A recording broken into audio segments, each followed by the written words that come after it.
তো হ্যালো বন্ধুরা, good morning, শুভ সকাল। তো আমি জমিতে আবার সকালবেলা এসেছি, যে জমিতে আমাদের শশা লাগানো হয়েছিল। তো কালকে কিছু মাথা দেখেছিলাম, গজা হয়নি বা টোটালি হয়নি, কিন্তু আজকে একটা দুটো হয়েছে। তো কালকে এসেছিলাম দুপুরবেলা, এই দেখো বেড়া করা হয়েছে এই দিকটা। তো বন্ধুরা তোমরা দেখতে পাচ্ছ, এটা হচ্ছে মাদা। তো গজা এখন বেরোচ্ছে, আশা করি সবগুলো বেরিয়ে যাবে। তো আমি একটা দুটো আরও দেখাচ্ছি, দেখো এইটাও বেরিয়েছে। এদিকে দেখো, এদিকে বেরোয়নি, এদিকেও বেরোয়নি, ঠিক আছে। তো বেরিয়ে যাবে, এটাও বেরোয়নি বর্তমান। এটা দেখো, এটা বেরিয়েছে।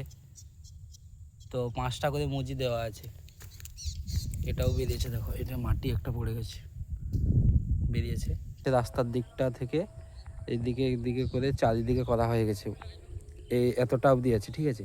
তো এখান থেকে এতটা অবধি করতে হবে। তো আবার আজকে আসতে হবে, কারণ রাস্তা ধার তো ছাগল চড়ে বা গরু যায়, ঢুকে যাবে না, ক্ষতি হয়ে যাবে অনেক। এই জাল তো নিচ্ছে বর্তমান 300 টাকা করে কিলো। তো 3 কেজি জাল আনা হয়েছে, তারপর বাঁশ দিয়ে এরকম বেড়া করা হচ্ছে, ঠিক আছে। তো আমি আসছি আমাদের জমিটাই দেখাচ্ছে শুধু, কিন্তু অন্যান্য সবজি চাষও হচ্ছে। দেখো আমি সময় পাবো কালকে আশা করি, তো সকালবেলা আসার চেষ্টা করব। জমিতে কীরকম মানুষ সকালবেলা এসে কাজ করছে, তো ওটা আমি তুলে ধরবো।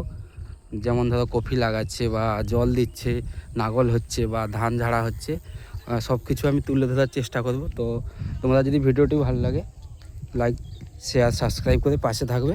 আমি আরও নতুন নতুন ভিডিও ছাড়ার চেষ্টা করব। তো এইরকম দেখো মাদা, এইসব মাদায় বেরোয়নি এখনও বর্তমান, আশা করি বেরিয়ে যাবে।